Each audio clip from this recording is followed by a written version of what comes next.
মাননীয় স্পিকার, মাননীয় প্রধানমন্ত্রী কর্তৃক উত্তরদানের জন্য আমার তারকা চিহ্নিত প্রশ্ন নং 1 মহান জাতীয় সংসদে উপস্থাপন করছি। মাননীয় প্রধানমন্ত্রী, অনুগ্রহ করিয়া বলিবেন কি, ইহা সত্য কিনা যে সম্প্রতি সময়ে আপনি জেলা প্রশাসক সম্মেলনে দুর্নীতি ও প্রশাসনিক সচ্ছলতার ব্যাপারে কড়া সতর্ক বার্তা সহ জনস্বার্থে অনেকগুলি নির্দেশনা প্রদান করিয়াছেন এবং ক প্রশ্নের উত্তর হাঁ সূচক হলে জনস্বার্থে আপনার উক্ত নির্দেশনাসমূহ কি কি? মাননীয় স্পিকার, আপনাকে ধন্যবাদ। মাননীয় প্রধানমন্ত্রী। বিসমিল্লাহির রহমানির রহিম। মাননীয় স্পিকার, আপনাকে ধন্যবাদ।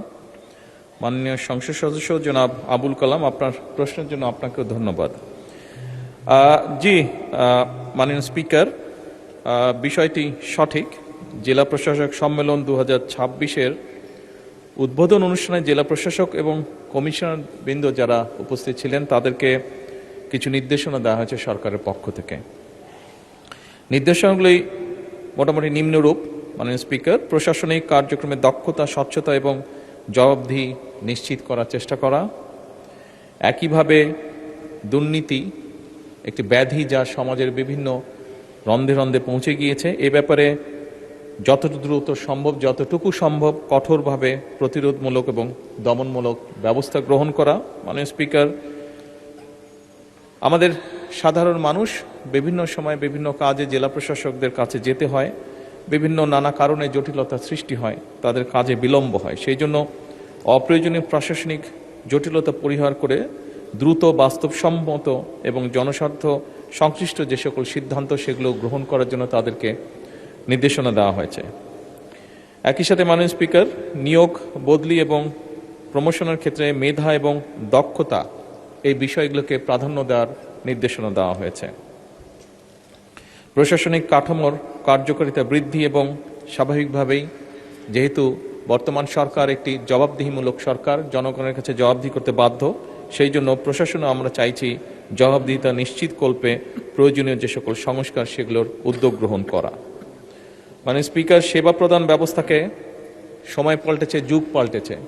সেবা প্রদান ব্যবস্থাকে সময় উপযোগী, দক্ষ, স্বচ্ছ এবং জবাবদিহিমূলক করার জন্য যত দ্রুত সম্ভব যে সকল জায়গায় সম্ভব প্রশাসনের, বিশেষ করে সেবা প্রদানের ক্ষেত্রে, সেগুলোকে ডিজিটালাইজ এর রূপান্তর করার জন্য নির্দেশনা দেওয়া হয়েছে। এর মধ্যে অনেক জায়গায় কার্যকর ব্যবস্থাও গ্রহণ করা শুরু হয়ে গিয়েছে।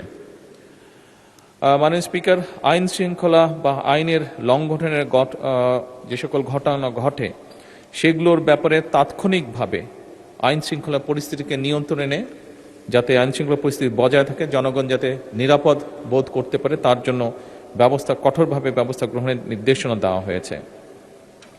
সরকারি সেবা, একটু আগে যেটি আমি উল্লেখ করেছি, এইগুলোর ক্ষেত্রে বিভিন্ন সময় প্রশাসনিক দফতরগুলোতে সাধারণ মানুষ বিভিন্নভাবে অনেক সময় হয়রানির শিকার হয়। এই হয়রানি মুক্ত করার জন্য এবং দেরি যাতে না হয়, যত দ্রুত সম্ভব মানুষটিকে একটা সহযোগিতা করা যায় এবং একই সাথে এগুলো যাতে অ্যাকাউন্টেবল বা স্বচ্ছ রাখা যায় সে ব্যাপারেও কঠোর নির্দেশনা দেওয়া হয়েছে। মাননীয় স্পিকার, ধন্যবাদ। মাননীয় সদস্য মোহাম্মদ আবুল কালাম, আপনি একটি সম্পূরক প্রশ্ন করতে পারেন। মাননীয় স্পিকার, আপনাকে ধন্যবাদ। আমার উত্থাপিত প্রশ্নের তথ্যবহুল উত্তর প্রদানের জন্য আমি মাননীয় প্রধানমন্ত্রীকে আন্তরিক ধন্যবাদ সহ কৃতজ্ঞতা জানাচ্ছি। মাননীয় স্পিকার, আমরা ইতিমধ্যে লক্ষ্য করছি যে গত 100 দিনে মাননীয় প্রধানমন্ত্রী জনস্বার্থে অনেকগুলি জনবান্ধব কর্মসূচি গ্রহণ ও বাস্তবায়ন করিয়াছেন। এই জন্যে মাননীয় প্রধানমন্ত্রীকে আমি আবারও ধন্যবাদ জানাচ্ছি। মাননীয় স্পিকার, সরকার কর্তৃক গৃহীত উন্নয়ন কর্মসূচি বাস্তবায়ন, প্রশাসনিক কাজের গতিশীলতা সৃষ্টি ও আইন শৃঙ্খলা স্থিতিশীল রাখার স্বার্থে সরকারি বিভিন্ন সংস্থার শূন্য পদ দ্রুত পূরণ করা প্রয়োজন। এমত অবস্থায় মাননীয় প্রধানমন্ত্রীর কাছে আমার সম্পূরক প্রশ্ন আইন শৃঙ্খলা রক্ষাকারী বাহিনী সহ সরকারি বিভিন্ন দপ্তরে শূন্য পদ পূরণের লক্ষ্যে আপনি কোনো পদক্ষেপ গ্রহণ করিবেন কিনা, করিলে তাহা কবে নাগাদ বাস্তবায়ন করিবেন? মাননীয় স্পিকার, আপনাকে ধন্যবাদ। মাননীয় প্রধানমন্ত্রী।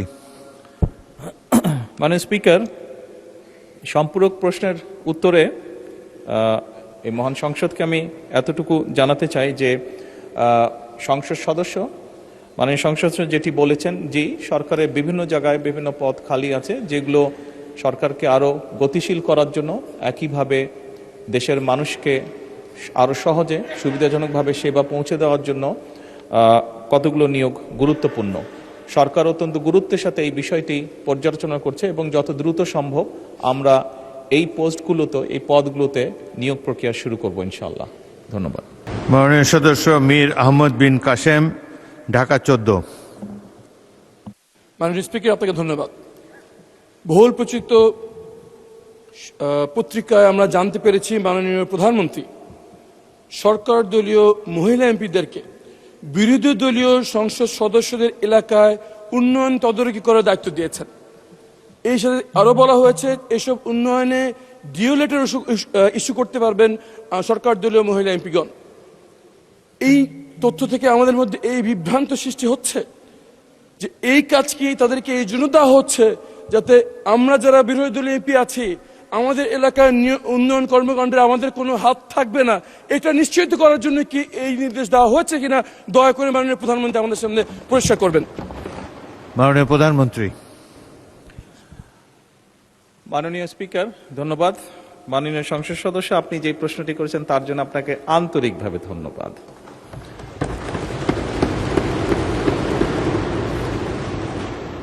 আপনি বোধহয় নিশ্চয়ই জানেন যে আমাদের দল থেকে এবং আপনাদের দল থেকে যে সকল নারী সদস্যকে সংসদ সদস্য হিসাবে নির্বাচিত করা হয়েছে কয়েকদিন আগে, সংবিধানে বা আইনে নির্দিষ্টভাবে তাদের কোনো আসন নেই। আপনার বা আমার যেরকম নির্দিষ্ট আসন আছে সেভাবে নির্দিষ্ট কোনো আসন নেই।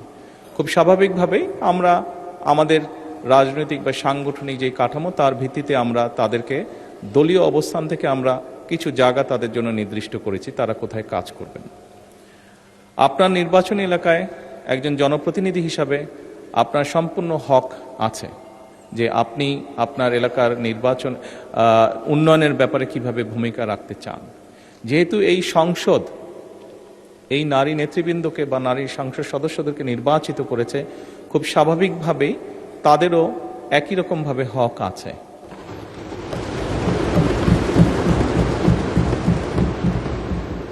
একই রকমভাবে হক আছে তার এলাকার বা তার এলাকার মানুষের জন্য।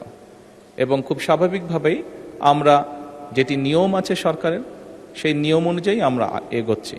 আপনার এলাকার যদি কোনো উন্নয়নের কোনো বিষয় যদি আমার সহযোগিতা করার কিছু থেকে জানাবেন, আমি সরাসরি আপনাকে সহযোগিতার চেষ্টা করব। ধন্যবাদ। মাননীয় সদস্য আনিসুর রহমান, মাদারীপুর 3। মাননীয় স্পিকার, আপনাকে ধন্যবাদ। আমি কিছুক্ষণ আগেই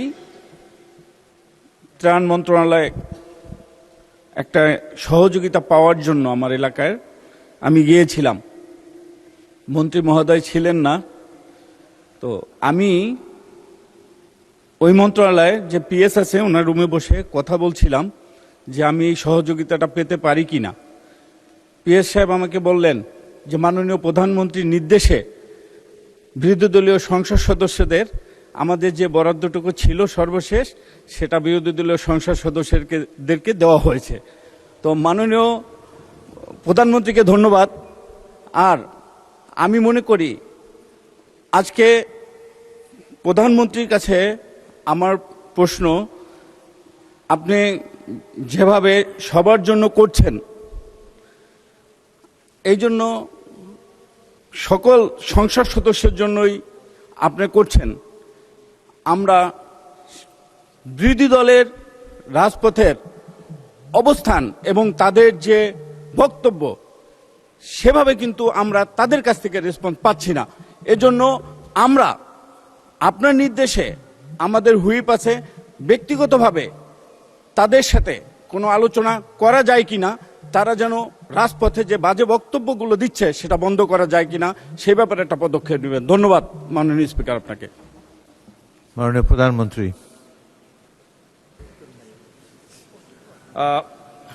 ধন্যবাদ মাননীয় স্পিকার। মাননীয় সংসদ সদস্য আনিসুর রহমানের প্রশ্নটি আমার কাছে সঠিকভাবে বোধগম্য হয়নি, তবে সঠিকভাবে আমার কাছে বোধগম্য হয়নি উনি কি বোঝাতে চেয়েছেন। তবে ওনার প্রশ্নের উত্তরের একটি অংশ হিসাবে এবং একইভাবে মীর কাশেম উনি আমাদের সংসদ সদস্য মিরপুরের, ওনারও প্রশ্নের উত্তর হিসাবে আমি এতটুকু বলতে পারি মাননীয় স্পিকার, কয়েকদিন আগে আপনার নেতৃত্বে আমরা কিভাবে এই সংসদ সেশনটা চলবে সেই বিষয়ে যে আমাদের কমিটিটা আছে সেই কমিটির মিটিংয়ে বসেছিলাম। সেখানে মাননীয় বিরোধী দলীয় নেতাও ছিলেন। উনি একটি বিষয় উল্লেখ করেছিলেন যে কিছু কিছু ক্ষেত্রে সরকারের পক্ষ থেকে কিছু কিছু সহযোগিতা যেগুলো বিরোধী দলীয় নেতারা হয়তো পাননি তখনও, যেটি ঈদের আগে সরকারের পক্ষ থেকে দেওয়া হয়েছিল, অনেক সংসদ পেয়েছেন, অনেকে পাননি, ওনাদের হয়তো কেউ কেউ পাননি। আমি ওখান থেকে বেরিয়ে এসে, এবং এটি এলজিএডি মন্ত্রণালয় থেকে করা হয়েছিল, আমি বেরিয়ে এসে এলজিএডি মন্ত্রী সাহেব এবং প্রতিমন্ত্রী উভয়কেই সাথে সাথে নির্দেশনা দিয়েছিলাম যে যদি বিরোধী দলীয় সংসদ সদস্য কেউ না পেয়ে থাকেন যাতে দ্রুত সেই ব্যবস্থা নেওয়া হয়। মাননীয় স্পিকার, এটা দিয়ে আমি এটাই বোঝাতে চাইছি যে বর্তমান সরকার দেশের সম উন্নয়নে বিশ্বাস করে এবং আমরা সরকার দলীয় সংসদ সদস্যরা যেভাবে এলাকার উন্নয়ন করবেন ঠিক একইভাবে সরকারের সম্পূর্ণ সহযোগিতা থাকবে। বিরোধী দলীয় সদস্যবৃন্দ যারা আছে তাদের এলাকা আমরা সমানভাবে কাজ করার চেষ্টা করব। ধন্যবাদ।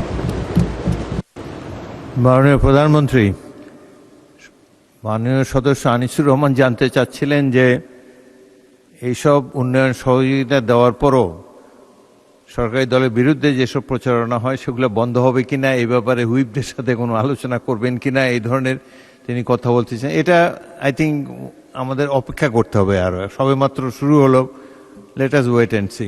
মাননীয় স্পিকার, এই সরকারটি জনগণের দ্বারা নির্বাচিত একটি সরকার, এই সরকারটি গণতন্ত্রে বিশ্বাসী একটি সরকার, এই সরকারটি জনগণের কাছে জবাবদিহিমূলক একটি সরকার।